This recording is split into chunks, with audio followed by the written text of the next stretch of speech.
Good morning बच्चों। Good morning sir. तो आज हम लोग पृष्ठीय क्षेत्रफल और आयतन का आगे का सवाल देखेंगे, है ना। तो ये देखिए ये 5 क्वेश्चन लिखे हुए हैं। इन 5 क्वेश्चनों को आपको सॉल्व करना है, ठीक है। बहुविकल्पीय है। बताइए पहले वाला कौन सही होगा? बेलन का वक्र पृष्ठ ज्ञात करने का सूत्र क्या होगा? सी। बेलन का वक्र पृष्ठ का सूत्र क्या होता है? 2πr(h). तो इसमें कौन सा ऑप्शन है? सी। ठीक है। आप एग्जाम में आंसर कैसे लिखेंगे? आंसर लिखना हो तो ऐसे लिखेंगे, क्वेश्चन नंबर 1, ठीक है। क्वेश्चन नंबर 1 का मान लीजिए क्वेश्चन नंबर 1 है, उसमें ABCD यानी 3-4 भाग है ना। पहला दूसरा भाग 4 क्वेश्चन है ना। तो 4 पहले का पहला, ठीक है, पहले का पहला ये हो गया। तो इसका उत्तर आप क्या लिखेंगे? आंसर, है ना, आंसर सी सही है। क्या सही है? आपका इतने आंसर सही होगा। अगर कॉपी में लिखना है तो आप क्वेश्चन नंबर 1 का पहला सवाल आंसर सी सही है, ठीक है। आप लोग करते क्या हैं? पहला सवाल करते हैं या 8वां सवाल करते हैं, नंबर डाल देते हैं पहला। आप क्वेश्चन नंबर 8वां कर रहे हैं। कौन सा? आप क्वेश्चन नंबर 8वां अटेम्प्ट कर रहे हैं, पहला दूसरा तीसरा नहीं किए हैं, तो आप क्या डालते हो? पहला क्वेश्चन, क्वेश्चन नंबर 1। तो मास्टर का क्या देखेगा? पहला प्रश्न देखेगा। क्या देखेगा? पहला प्रश्न देखेगा कि ये पहला प्रश्न क्या है और लड़का क्या हल किया है। आप 8वें का आंसर लिख रहे हो, क्वेश्चन नंबर 1 डाले हो। टीचर क्या देखेगा? टीचर पहले क्वेश्चन का पहला क्वेश्चन देखेगा, पहले सवाल का पहला क्वेश्चन देखेगा, आंसर मिलाएगा, नहीं आएगा तो काट देगा, ठीक है। तो हालांकि ऐसा नहीं है, टीचर क्योंकि समझ जाते हैं, टीचर समझ जाते हैं कि पहला क्वेश्चन ये 8वां क्वेश्चन किया, पहला डाल दिया है, ठीक है। तो उसमें मर्सी पे आपको नंबर दे सकता है, ठीक है। अच्छा, लेकिन आपको क्या करना है? बहुविकल्पीय है। क्या है ये? ऑब्जेक्टिव है ना। तो ऑब्जेक्टिव में आपने ऑप्शन कौन सा चूज किया है? सी सही है ना। अगर OMR सीट, अब तो क्या है, अब 10 में और 9 में क्या मिल रहा है? OMR सीट मिल रहा है ना। OMR सीट में आपको लिखा रहता है क्वेश्चन नंबर 1, है ना। क्वेश्चन नंबर 1 का A B गोला बना के, है ना, C D, एक और होता है E, इनमें से कोई नहीं ना। E क्या होता है? इनमें से कोई नहीं। तो 5 ऑप्शन दिए रहते हैं। तो आपको क्या है? OMR सीट में आपने पहला क्वेश्चन लिखा, है ना, पहला क्वेश्चन सॉल्व किया। इसका बहुविकल्पीय कौन सी सही है? सी सही है। तो OMR सीट में पहले वाले का सी आपको रंगना है, इस तरह पूरा एकदम गोला कर दीजिएगा काला, मतलब गोले से बाहर नहीं, गोला बना होता है, उस गोले को आपको ब्लैक कर देना है। क्या कर देना है? ब्लैक कर देना, और कुछ नहीं करना है। न कॉपी में लिखना है, न कहीं कुछ लिखना है। आपको केवल OMR सीट में काला कर देना, ठीक। कॉपी में नहीं लिखना है। आजकल के बच्चे क्या कॉपियों में लिख देते हैं, OMR सीटों में भर देते हैं। कॉपी में भी लिख देते हैं कि कॉपिया में लिख देंगे तो उस पर भी मास्टर नंबर दे देगा। उसमें 1 से लेके 20 तक क्वेश्चन, 1 से लेके 20 तक का क्या आता है? बहुविकल्पीय आता है। तो 1 से लेके 20 तक के क्वेश्चन को कॉपी में आपको लिखना ही नहीं है ना, लिखना ही नहीं है। आप उसको उतार देते हो, लिख देते हो, वहां भी हल करते हो, OMR सीट पर भी हल कर देते हो, ठीक है। तो वहां नहीं करना है, समय लॉस होगा ना। समय लॉस होगा, इसलिए वहां नहीं करना है। केवल आप सॉल्व करके OMR शीट पर आपको ये फिल इस तरह का कर देना है। समझ में आ गया कैसे करना है? ठीक है। अब इसमें देखिए दूसरा क्वेश्चन, दूसरा क्या है? किसी शंकु का आयतन होता है, तो सबका मालूम है, बेलन का मालूम, घन का मालूम है, घनाभ का मालूम है, बेलन का मालूम है, शंकु का मालूम है, गोला का मालूम है ना? ये सबका आयतन आपको ज्ञात करना मालूम है, सूत्र मालूम है। तो शंकु का आयतन कौन सा है? पहला सही है। तो जब उत्तर लिखेंगे या OMR शीट में भरेंगे तो क्या करेंगे? दूसरे क्वेश्चन का कौन सा रंगेंगे? पहला आप ऐसे भर देंगे, ठीक है, काला कर देंगे। रंगीन मत बनाइएगा, काला करना है। अच्छा, काला ही क्यों कहा जाता है? हम तो हमारे पास जो पेन रेड रहेगा, रेड से भी भर देंगे, पीला से भी भर देंगे, कलर करेंगे, रंगीन दिखेगा OMR शीट। क्यों? रंग वाली पेंसिल से लाल, पीला, नीला कर देंगे तो OMR शीट मेरा कितना सुंदर दिखेगा, दिखेगा कि नहीं? लेकिन आपको कहा जाता है, उसमें इंस्ट्रक्शन लिखा होता है, बॉल पेन से ही इसको काला करें, यानी ब्लैक से ही करें। क्यों? नहीं, जब OMR शीट होता है वो आपको कहां, किससे चेक किया जाता है? कंप्यूटर से चेक किया जाता है, स्कैनिंग किया जाता है। तो स्कैनिंग पे ब्लैक जो होता है वो पूरा पूरा आता है, ठीक है। अब रेड और ये सब रहेगा तो छपेगा ही नहीं, ठीक है, उसको स्कैन ही नहीं कर पाएगा। ब्लैक वाला का ज्यादा स्कैन कर लेता है, इसीलिए इसको ब्लैक करने को कहा जाता है।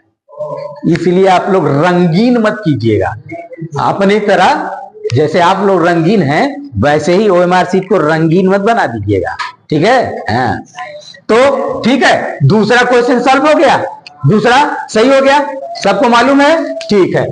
अच्छा, अब कह रहा किसी ठोस अर्धगोले का कुल पृष्ठीय क्षेत्रफल होगा, बताइए अब कौन सा होगा?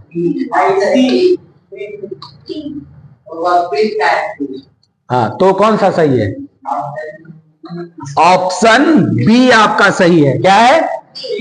ये वक्र पृष्ठ होता है और उसके आधार का क्षेत्रफल जब जोड़ देंगे, आधार का देखो, अर्धगोले का वक्र पृष्ठ 2πr स्क्वायर होता है और उसका जो आधार होता है वृत्ताकार होता है, तो वृत्त का क्षेत्रफल πr स्क्वायर इसमें जोड़ देंगे तो πr स्क्वायर बराबर 3πr स्क्वायर। ये अर्धगोले का कुल पृष्ठीय क्षेत्रफल या संपूर्ण पृष्ठ हो जाएगा। क्या हो जाएगा?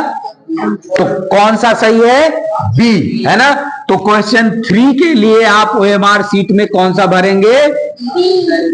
आप बी को ब्लॉक करेंगे, काला करेंगे। KBC में जाना है क्या? KBC में जाना है, बी ब्लॉक कीजिए। KBC देख देख के सब क्या करें? ऑप्शन डी ब्लॉक कीजिए। ठीक है, समझ में आ गया। अच्छा, अगला देखिए, चौथा क्वेश्चन। एक गोले का व्यास d है, एक गोले का व्यास d है, उसका आयतन क्या होगा? हाँ बोलिए, आ गए लाइन? यस, ये है सोच,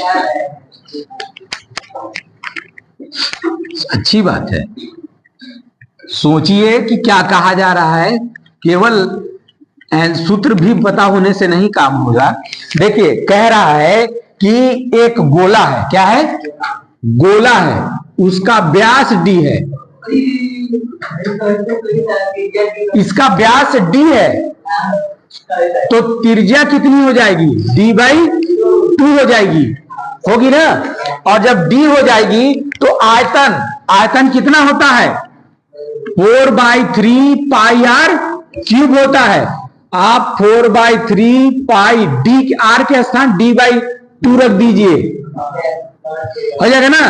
तो इसको देखिए, हल करेंगे कितना आ जाएगा? 4/3πd³ 8 हो जाएगा। इसको सॉल्व करेंगे तो 4 दूनी के 8, 2 तिहाई 6, 1/6πd कौन सा होगा? डी डी, ऑप्शन डी सही होगा। समझ में आ गया? अच्छा, अब बताइए अगला पांचवा क्वेश्चन देखिए। पांचवा क्या होगा?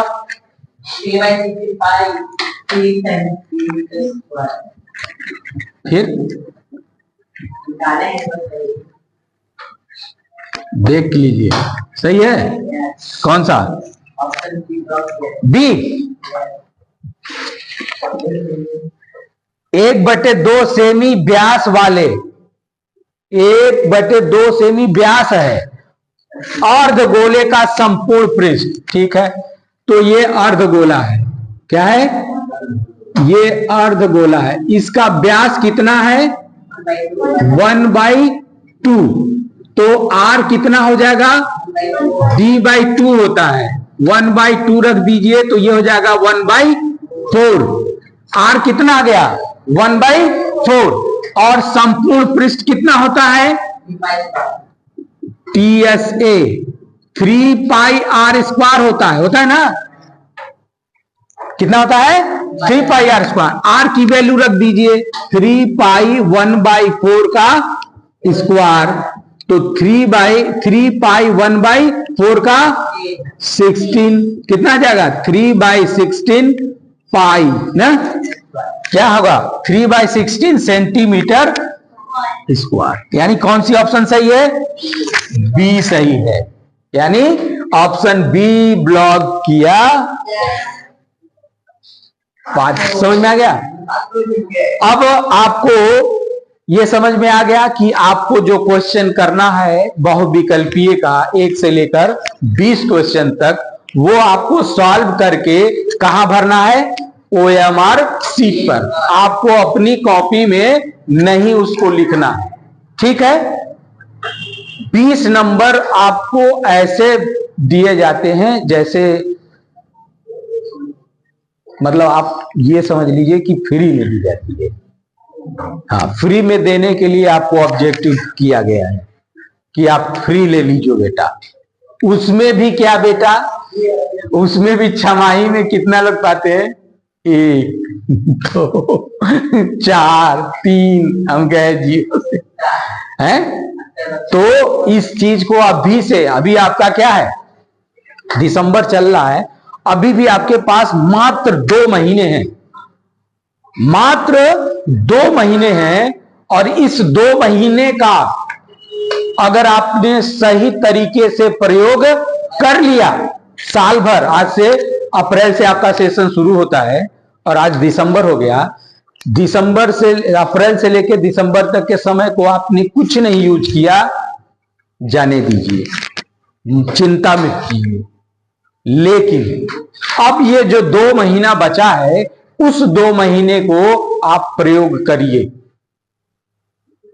उसमें पढ़िए। ये 2 महीना पढ़ लेंगे तो 95% तक भी ला सकते हैं। हाँ, ये नहीं कि बस सोच लिए कि हम पढ़ेंगे, अब पढ़ नहीं रहे। आप आज से ये बांध लीजिए और कसम खा लीजिए कि हमको पढ़ना है, और डेली आप 5 से 6 घंटे आप पढ़िए, ठीक है? तो पढ़ने के लिए आप कम से कम, हाँ ये है कि 5-6 घंटा इसको मत जोड़ दीजिएगा, कोचिंग वाला, स्कूल वाला नहीं, सेल्फ स्टडी 5-6 घंटा आप सेल्फ स्टडी करना शुरू कर दीजिए। कै घंटा?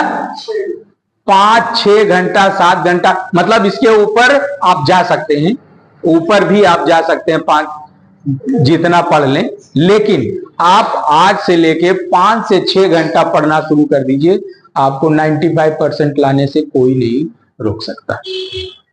मतलब 95 ये कसम नहीं है, लेकिन आप एक गोल बना लीजिए, है ना? गोल लक्ष्य बना लीजिए कि हमको 80%, 90%, 95% लानी है। तो गोल बनाने का मतलब ये नहीं है कि हम 80% का गोल बना लिए, 90% का गोल बना लिए हैं, अब पढ़ नहीं रहे हैं। यानी गोल बनाने का मतलब ये हुआ कि मान लो 80% लानी है 90% लानी है, 95% लानी है, तो इसके हिसाब के आपको पढ़ना भी पड़े। केवल गोल बनाने से ये आ नहीं जाएगा। अगर केवल गोल बना लेने की हमको 95% आ जाए तो आ तो जाएगा नहीं, अपना मन में तो आएगा नहीं, आपको पढ़ना पड़ेगा उस हिसाब से, है ना। तो उस तरह से आप हार्ड वर्क करना शुरू कर दीजिए। ठीक, हार्ड वर्क अब तो नहीं, अब हार्ड वर्क के जगह जगह आपको क्या करना होगा, स्मार्ट वर्क। हार्ड वर्क के जगह को क्या करना आप चाहिए, स्मार्ट वर्क करना चाहिए। क्योंकि 2 महीने बचे हैं और 2 महीने में पूरा सब्जेक्ट पढ़ना है आपको। केवल मैथ और साइंस इंग्लिश नहीं है, एसएसटी भी है ना, इंग्लिश भी है कि नहीं। ये सारे सब्जेक्ट आपको पढ़ना, हिंदी है। आप ये जान लीजिए कि आपके पास कौन कौन से सब्जेक्ट हैं, हिंदी है, इंग्लिश है ना, और मैथ है, साइंस है ना, और एसएसटी है, और छठवां आर्ट लिया है, कंप्यूटर लिया है ना, और संस्कृत लिया है, इसका एसएसटी हो गया है। इनमें से कोई आप एक लेते हो, बाकी है ये मान लो नहीं, ये आर्ट ले लिए तो चलो ठीक है, थोड़ी बहुत आराम है कि पढ़ना नहीं है। लेकिन अगर किसी ने कंप्यूटर लिया है, संस्कृत लिया है, तो पढ़ना तो पड़ेगा ही। और ये सारे सब्जेक्ट कितने के हैं, 100 मार्क्स के हैं। कितने मार्क्स के हैं, 100 मार्क्स के हैं। अगर केवल मैथ आप पढ़ के इसमें 95% ले आए तो आपका 95% थोड़ी आ जाएगा। केवल मैथ में 100 में 100 ले आ दिए, ठीक है, तो इसका मतलब थोड़ी है कि आपका रिजल्ट 95% का होगा। सारे सब्जेक्ट में कम से कम 95 आना चाहिए, तब जाके 95% होगा। तो कोई सब्जेक्ट, हिंदी, अरे सर हिंदी पढ़ लेंगे, हिंदी भी 100 नंबर का है, ये भी ध्यान दीजिए। हिंदी को आप सरल समझ रहे हैं, एसएसटी को सरल समझ रहे हैं, आर्ट ही ले लीजिए। बाकी हिंदी याद करने वाली विषय थोड़ी कठिन समझ सकते हो, लेकिन आर्ट को ही ले लीजिए।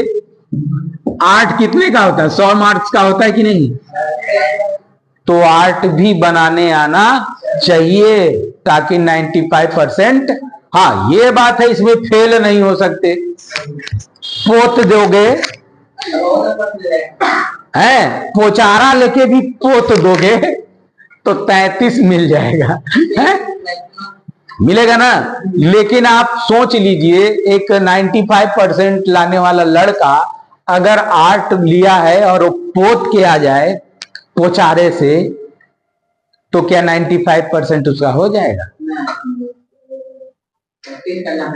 मान लीजिए सब में 95 लिया, आर्ट में पोत के आ गया, तो क्या होगा, 33, 40, 50 पा गया, सीधे ग्राफ नीचे आ जाएगा कि नहीं आ जाएगा। इस वाले सब्जेक्ट का नंबर बाकी थोड़ी मेकअप कर पाएगा, बाकी करेगा नहीं ना। तो कहने का मतलब मेरा यह है कि हर सब्जेक्ट मायने रखता। साल भर आपने गणित, साइंस, इंग्लिश पढ़ा, कोई दिक्कत नहीं, लेकिन ये 2 महीना जो बचा है उसमें सारे सब्जेक्ट को आप इक्वल टाइम दीजिए, है ना, इक्वल टाइम दीजिए और इक्वल समान तरीके से तैयार कीजिए। जितना सीरियस आप मैथ के लिए हैं, जितना सीरियस साइंस के लिए हैं, जितना सीरियस इंग्लिश के लिए हैं, उतना सीरियस बाकी सब्जेक्ट के लिए भी करिए। जब सीरियस हो जाएंगे हर सब्जेक्ट के लिए तो आपको 95% लाने से कोई नहीं रोक सकता। और केवल आप अपना कहते हैं ना कि मेहनत है ना, मेहनत अपने आप नहीं होता। आप अपने अंदर बना लीजिए कि मुझे 95% लानी है, तो उसके हिसाब से आपके अंदर जज्बा जगेगी कि हमको पढ़ना चाहिए।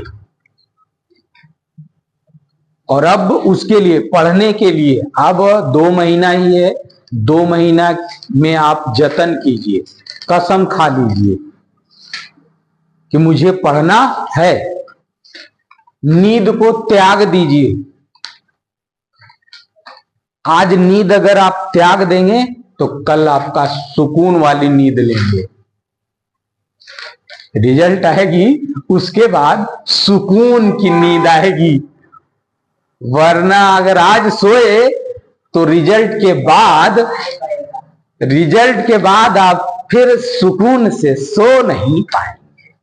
ठीक है ना? तो अभी नींद को थोड़ा देखिए, ऐसा नहीं है कि आप सोइए ही मत, रात बनी है आपके सोने के लिए। आप 3 घंटे, ठंडी का मौसम है, ठंडी के मौसम में आप 4 घंटे 5 घंटे सो लीजिए, काफी है। और वो कब बनाइए, कब सोइए? जिस टाइम आप जागने में आपको तकलीफ होती है। बाकी पढ़िए। आप शाम को 6-7 बजे, 7 बजे तक तो सभी लोग घर में घुस जाते हैं, घर में हो जाते हैं पैक। 7 बजे से लेकर आप 7, 8, 9, हार्डली 10, 11, 12, अगर आप इतना तक पढ़ लेते हैं, 12 बजे तक पढ़ लेते, अभी ठंडी का मौसम है, गर्मी तो है नहीं, गर्मी लग रहा है ना? 12 बजे तक पढ़ लिए तो आप सुबेरे तक के लिए स्वतंत्र हो गए। ठीक है?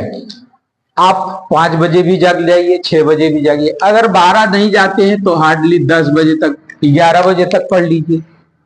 3-4 घंटा इधर हो गया। सुबह 5-6 बजे जग जाइए। 4 बजे भी जग सकते हैं। अगर 4 बजे नहीं तो हार्डली आप 5 बजे जग जाइए। 5, 6, 7, 8, 9, यानी 9 बजे के बाद स्कूल जाते हैं तो कम से कम 8 बजे तक पढ़ लीजिए। 7 बजे से 11 बजे तक और 5 बजे से 8 बजे तक पढ़ लीजिए। कई घंटे हो गए, है ना? मान लीजिए इसमें से 1-8 घंटा इधर उधर हो जाए तो इधर है तो इधर में कब कर लीजिए, इधर हो तो इधर में कब कर लीजिए। ठीक है? इस टाइम में ना हम आपको डिस्टर्ब करेंगे और ना ही स्कूल वाला डिस्टर्ब करेगा। करेगा? नहीं करेगा। न स्कूल वाला, न कोचिंग वाला, है ना, एनीबॉडी आपको कोई डिस्टर्ब नहीं करेगा। घर में आप ये इस टाइम में घर में होते हैं, इस टाइम को आप टाइम टेबल में इंक्लूड कर लीजिए। आप जाइए घर में एक टाइम टेबल बनाइए, आप मनन कर लीजिए किस टाइम में हमको सुविधा है पढ़ने का, उसी टाइम को बांध लीजिए। ये वाली टाइम ऐसी है जिसमें आप बाहर जाते ही नहीं, बहुत रेयर केस में आपको जाना पड़ता है ना? अगर आप पढ़ने बैठे हैं तो आपके घर वाले भी आपको इस टाइम में नहीं कहेंगे कि बाहर जाओ। काम के लिए भी अगर कोई जाना पड़े तो स्वतः वो चले जाएंगे, लेकिन आपको नहीं कहेंगे। जब आप खाली दिखते हैं तब आपको काम करने के लिए बोला जाता है। लेकिन अगर आप कॉपी किताब लेकर बैठते हैं तो कोई आपको डिस्टर्ब नहीं करता है। करता है? नहीं करता। और एक्चुअली मैं 10 और 12 वाले के बच्चों को दी, है ना, 10 या 12 के बच्चे अगर इस टाइम में पढ़ रहे हैं तो उनके गार्जियन तो उनको मतलब 10 बार सोचते हैं कि उसको कैसे डिस्टर्ब करें। मतलब उसके कमरे में जाने से भी कतराते हैं, उसके कमरे में जाते ही नहीं है। काम तो छोड़ दीजिए, काम तो बहुत दूर की बात है बताना कि जाके काम कराओ, वो आपके कमरे में आना भी पसंद नहीं करते ताकि आप डिस्टर्ब ना हो जाओ। आपके गार्जियन आपके कमरे तक भी नहीं जाते कि आप डिस्टर्ब ना हो। तो आप बांध लीजिए, आपको गार्जियन पढ़ने के लिए, आपका वर्क ही पढ़ना है, आपका काम क्या है, पढ़ना। तो ये 5-6 घंटा आप निकाल लीजिए, पढ़िए। आप 2 दिन पढ़ कर देखिए, फिर हमको बताइएगा आपको क्या प्रॉब्लम आ रही है। ठीक है, तो 2-3 दिन की छुट्टियां तो रहेंगी आपको। 2-3 दिन, जो जितना दिन भी अगर मैं ना रहूंगा, तो उस दिन आप करेंगे क्या, आप इन टाइम को टाइम टेबल बना लीजिए। और हाँ, ऐसा नहीं है कि ये 6 घंटे 8 घंटे में आप केवल एक सब्जेक्ट लेके बैठे, नहीं। प्रतिदिन आप सारे सब्जेक्ट को ले लीजिए, हिंदी हो, इंग्लिश हो, सोशल साइंस हो, है ना, मैथ हो, साइंस हो, सारे सब्जेक्ट टच हो जाने चाहिए। मतलब ये कि अगर आपने एक दिन, मान लीजिए मंडे को, ठीक है, मंडे को आपने हिंदी 1 घंटा पढ़ लिया, इंग्लिश 1 घंटा पढ़ लिया, मैथ 1 घंटा पढ़ लिया, साइंस 1 घंटा पढ़ लिया, एसएसटी 1 घंटा पढ़ लिया, है ना। इतने ही सब्जेक्ट आप मान लीजिए, आप कंप्यूटर भी है, संस्कृत भी है ना, तो कंप्यूटर और संस्कृत भी 1 घंटा पढ़ लिया। क्या घंटा हो गया, 1 2 3 4 5 6 घंटा, 6 घंटा हुआ। आप 1 घंटे में एक चैप्टर तो खत्म नहीं, एक चैप्टर खत्म कर सकते हैं, एक चैप्टर नहीं कर सकते, लेकिन जितना करते हैं उतना सीरियस करिए। जितना भी आप 1 घंटा में कर पाते हैं उतना सीरियस करिए। अभी आपका प्री बोर्ड होने वाला है ना। आप इस प्री बोर्ड को आप ऐसे पढ़ कर दीजिए कि आप अपना बोर्ड का एग्जाम दे रहे हो। इस प्री बोर्ड को आप ऐसा दीजिए कि आप अपना बोर्ड का एग्जाम देने जा रहे हैं। इससे जब प्री बोर्ड का रिजल्ट आपको मिलेगा तो आपको अपने तैयारी का, है ना, अपनी तैयारी का आकलन करने में आसानी होगी कि हमारा कितना तैयार है और हमें कितना तैयारी करनी होगी। समझ में आ गया। तो ये चीज आप गोल बना लीजिए और टाइम टेबल बना लीजिए, ये मुख्य चीज हो गया। ठीक है, अच्छा, अब आप पढ़ने का तरीका क्या है, ये इस प्री बोर्ड से पहले आपके सारे सब्जेक्ट पूरे हो चुके हैं, कोर्स पूरे हो गए हैं ना, कि नहीं हुए हैं। थोड़ा ऑफ करिए, ठीक है। तो पहला काम तो आप अपने पढ़ने का, है ना, एक दिन का आप टाइम टेबल बना लीजिए कि हमको एक दिन में सारे सब्जेक्ट टच करने हैं। टच का मतलब किताब पाला छू के नहीं आना है मतलब जो भी सब्जेक्ट पढ़िए 1 घंटा पढ़िए, लेकिन ऐसा पढ़िए कि वो फिर आपके बोर्ड तक काम आए। ठीक है, अच्छा, अब सब्जेक्ट वाइज पढ़ना है, सब्जेक्ट को पढ़ें आप कैसे, है ना। अब हार्ड वर्ड की जरूरत नहीं है,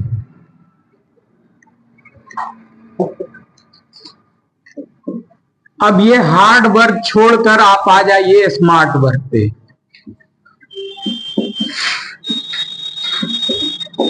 अब ये स्मार्ट वर्क कैसे करेंगे भैया, स्मार्ट वर्क आपको करना है, 2 महीना बचा है, इससे पीछे आपने पढ़ा नहीं है। इस 2 महीने में भी आपको 95% का आपने गोल बना रखा है, तो 2 महीने में आपको हार्ड वर्क से तो आएगा नहीं, स्मार्ट वर्क से ही आएगा, है ना। तो स्मार्ट वर्क कैसे करेंगे?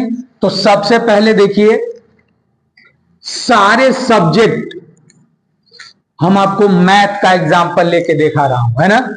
सारे सब्जेक्ट के, यानी मैथ वाली हम लेके आपको बता रहे हैं, तो मैथ के बुक के सारे चैप्टर का नाम मालूम है आपको? मालूम है? ठीक है, पहला क्या है जरा बता दीजिए। नंबर सिस्टम है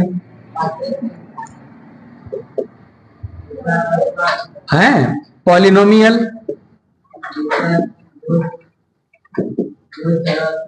है,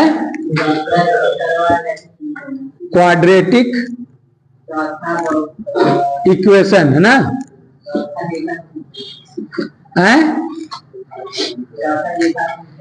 वही है। अच्छा ठीक है, इक्वेशन ना,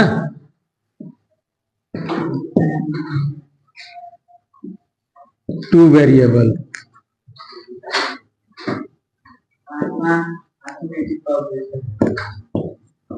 अरिथमेटिक, है ना,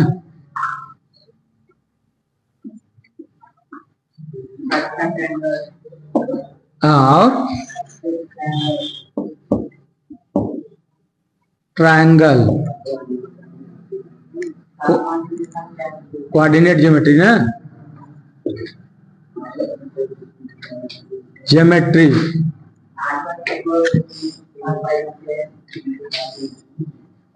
trigonometry,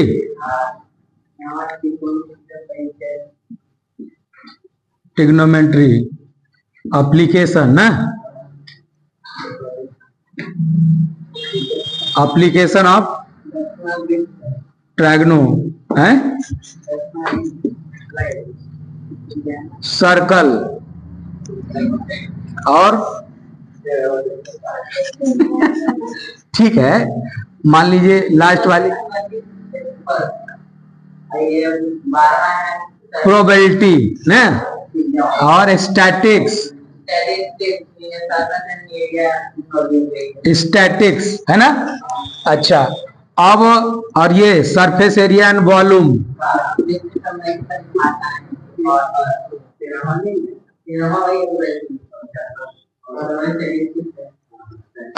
surface area and volume, है ना, एक और चैप्टर है। हाँ, एरिया रिलेटेड सर्कल ना। कुल आपके कितने चैप्टर हैं? 14, है ना। ये आप सारे सब्जेक्ट के मैथ चैप्टर का, ये मैथ सब्जेक्ट का ये पूरे चैप्टर हो गए। अब आपको ये स्टडी करनी है, ये सारे चैप्टर्स के, इन सारे चैप्टर से कितने कितने नंबर के क्वेश्चंस आते। ठीक, अब जैसे कि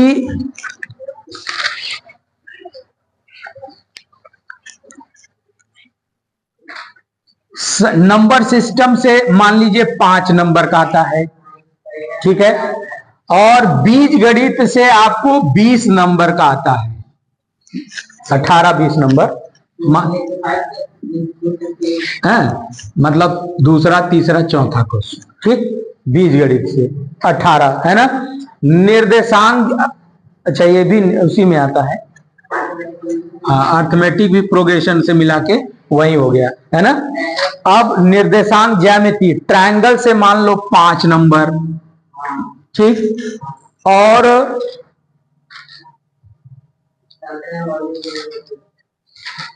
निर्देशांक ज्यामिति से,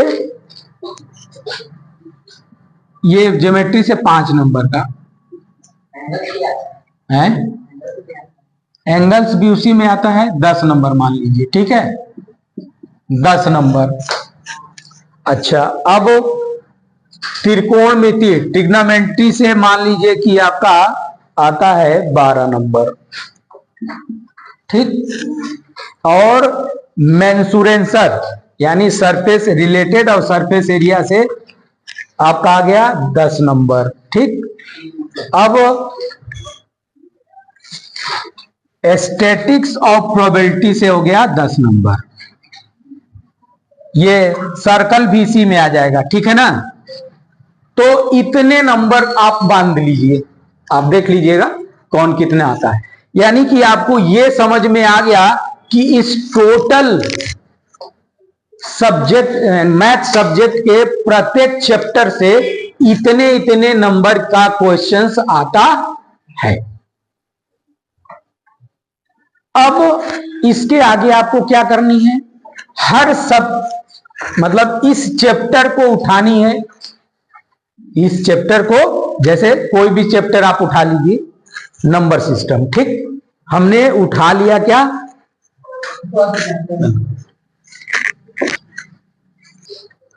अब आपने देखा कि हर सब्जेक्ट के यानी मैथ चैप्टर के प्रत्येक चैप्टर में आपको बंधा हुआ कि नंबर सिस्टम से 5 नंबर है ना, एल्जेब्रिक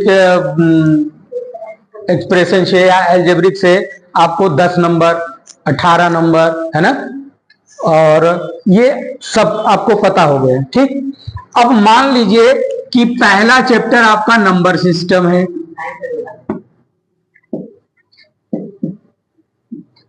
नंबर सिस्टम कितने नंबर का आता है, 5 नंबर का। अब जब आप इस चैप्टर को पढ़ना शुरू करिए, इस चैप्टर को जब पढ़ना शुरू करिए तो पहले है ना ऑब्जेक्टिव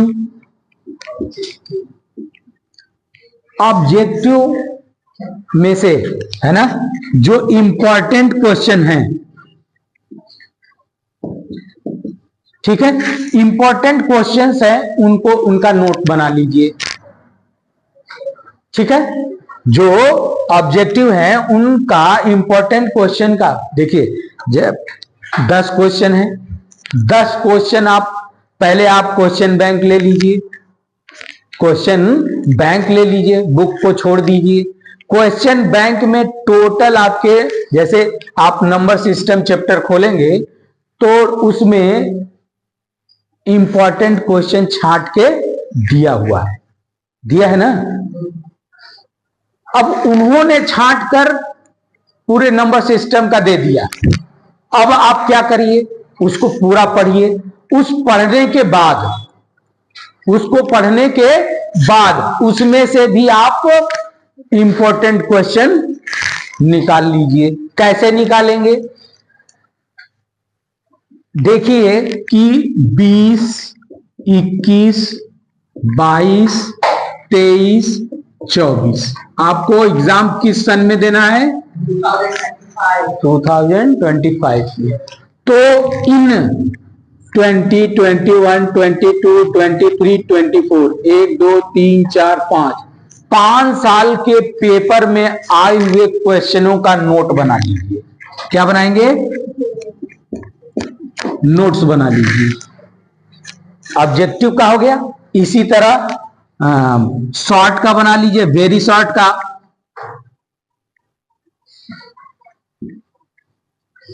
ठीक है, पहला ऑब्जेक्टिव का, दूसरा वेरी शॉर्ट का, तीसरा शॉर्ट का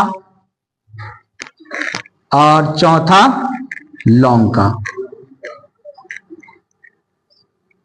इसका नोट्स बना लीजिए।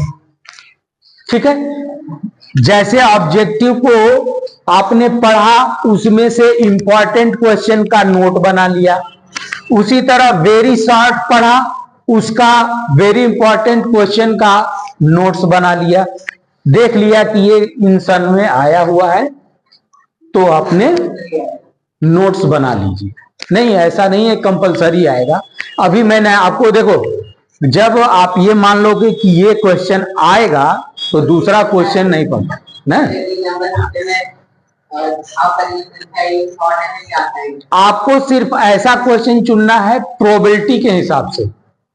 प्रोबेबिलिटी का मतलब ये हुआ कि आने की संभावना प्रबल होनी, ठीक है, तो देखो कैसे आप छांटोगे कि इस क्वेश्चन की प्रोबेबिलिटी अधिक है।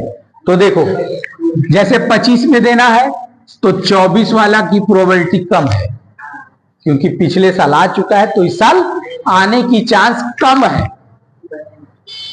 अच्छा, तो लेकिन 23 में आने, 23 की, 21 की, है ना, 19 की प्रोबेबिलिटी अधिक है ना। तो इसमें आप 24 वाले को कम प्रोबेबिलिटी देके बाकी शेष सन को आप प्रोबेबिलिटी अधिक कर दीजिए। ठीक है, तो 1 2 3 4 4 साल के सारे क्वेश्चन लगभग आप नोट्स बना लीजिए। ठीक है, तो इस प्रकार आप नोट्स को तैयार कर लीजिए।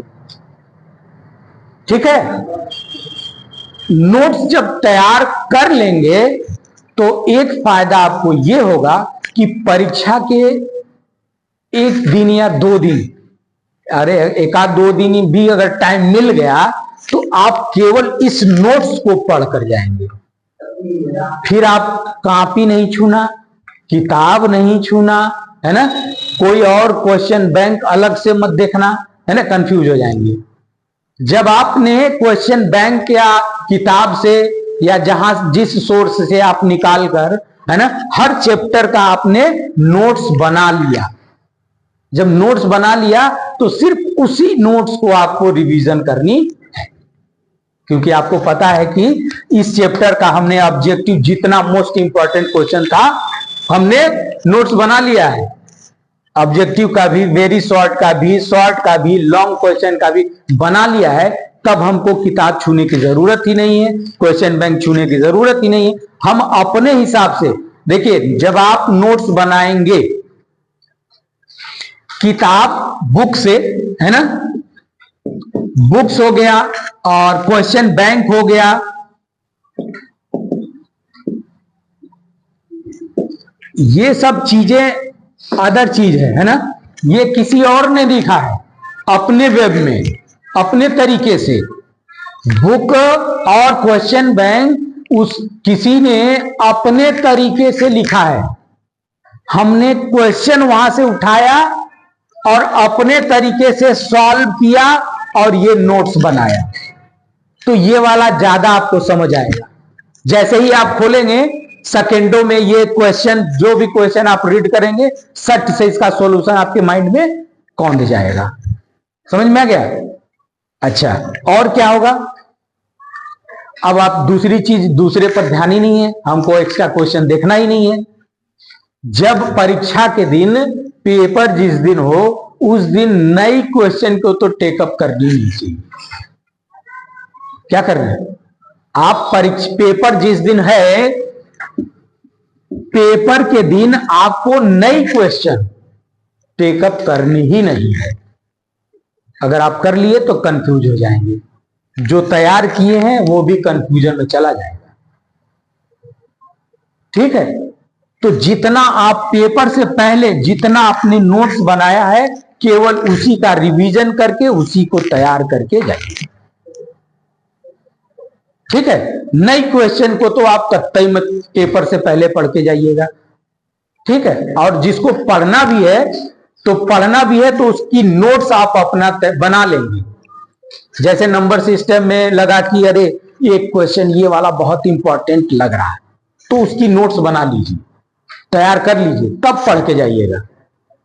यानी हर क्वेश्चन का नोट्स आप अपने तरीके से तैयार करेंगे, तब परीक्षा के दिन पढ़ के जाएंगे तो वो आपके काम आएगा।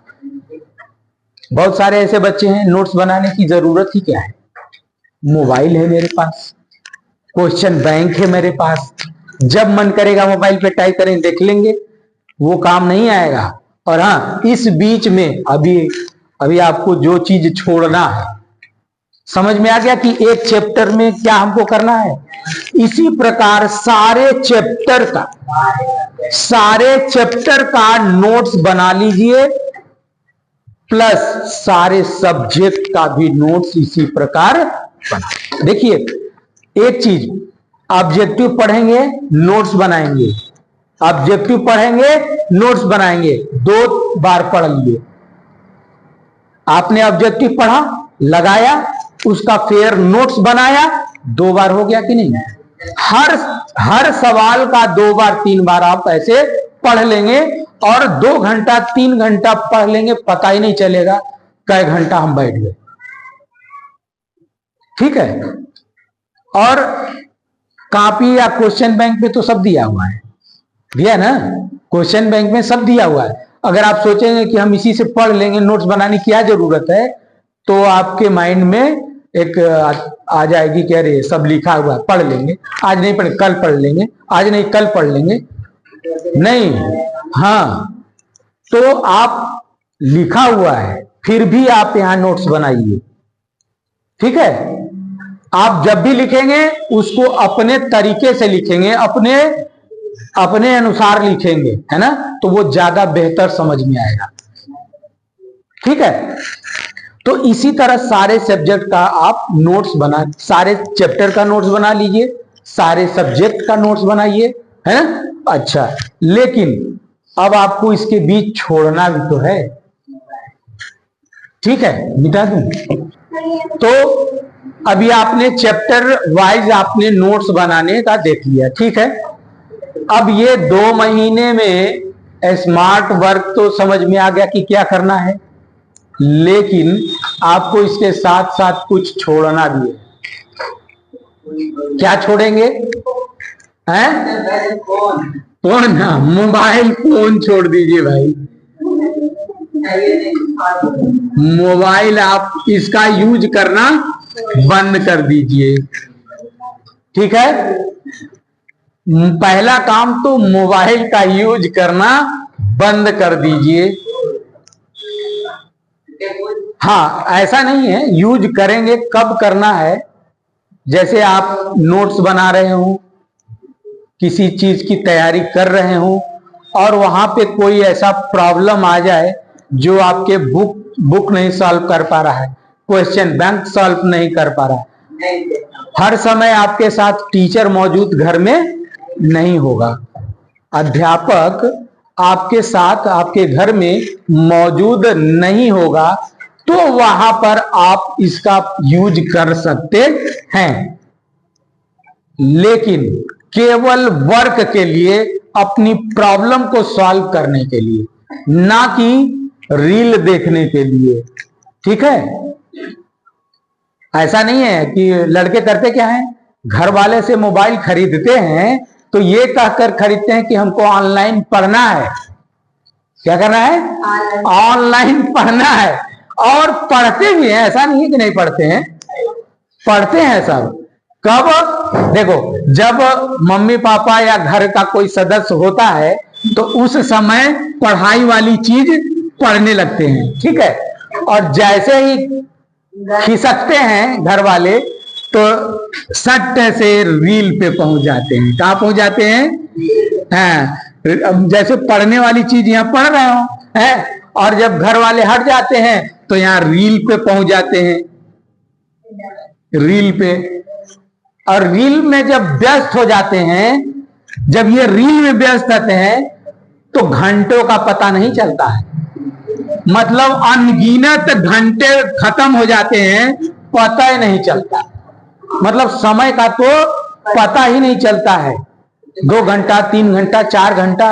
अब गार्जियन ये सोच रहा है मेरा बेटवा पढ़ा था, गार्जियन ये सोच रहे हैं मेरा बेटवा 4 घंटा, बाप रे बाप, आजकल मेरा बेटवा घर से निकल ही नहीं रहा है, सुधर गया है मेरा बेटा। लेकिन उनको क्या पता कि तो रील में व्यस्त है, रील में व्यस्त है। तो आप ऐसा नहीं करेंगे, है ना। और सोशल मीडिया, यही मीडिया हो गया, सोशल मीडिया से कहां से मिलेंगे, यही आपका मोबाइल ही हो गया, है ना। दूसरी चीज ये हो गई कि आप सुनिए, अपने फालतू मित्रों से, फालतू मित्र फालतू नहीं होते हैं, मित्र फालतू नहीं होते हैं, लेकिन समय के अनुसार मित्रता रखनी चाहिए। समय का मतलब मित्र ये ऐसा होना चाहिए कि अगर वो हमसे मिल रहा है तो हमारी पढ़ाई, हम दोनों पढ़ाई के बारे में डिस्कस करें, ठीक है। वो हमको पढ़ाई से डिस्ट्रैक्ट ना करे, हमको पढ़ाई के अनुसार, पढ़ाई के बारे में हम दोनों डिस्कस करें, पढ़ाई के बारे में बात करें, तो मित्रता ठीक है। वरना मित्र को भी थोड़ी दिन के लिए, जब तक आपका पेपर नहीं होता है, उसको साइड रख दीजिए।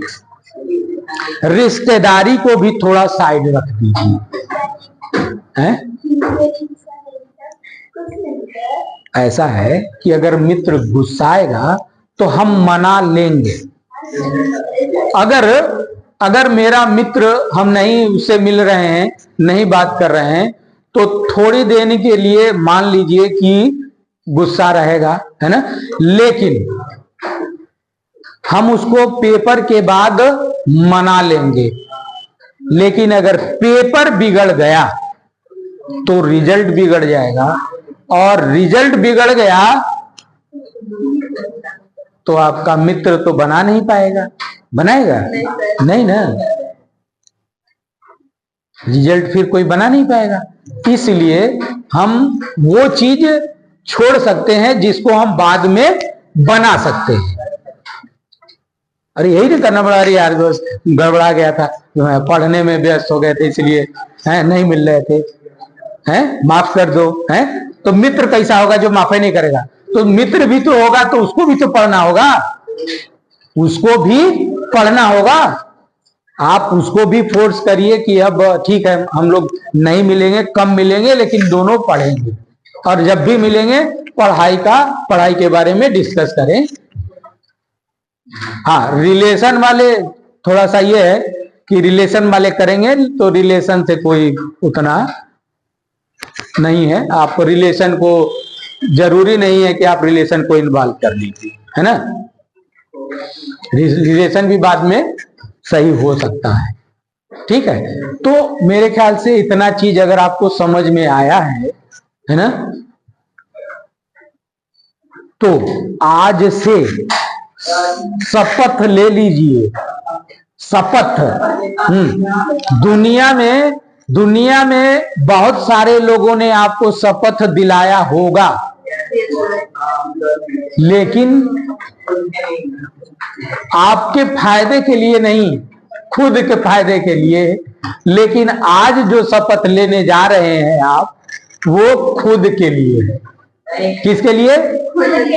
तो खड़े हो जाइए और शपथ लीजिए कि आज से पढ़ेंगे। खड़े होकर बोलिए, सब लोग खड़े होइए, खड़े हो जाइए, खड़े होइए, खड़े होइए। ये शपथ इसलिए नहीं है कि आप पढ़ेंगे तो हमको दे देंगे। ये शपथ इसलिए है कि आप पढ़ेंगे, आपका रिजल्ट बनेगा, आप बनेंगे, ठीक है। तो सब एक साथ बोलिए कि मैं शपथ लेता हूं कि आज से बनाए हुए टाइम टेबल के अनुसार प्रतिदिन 6 घंटा पढ़ूंगा, ठीक है। धन्यवाद, बैठ जाइए।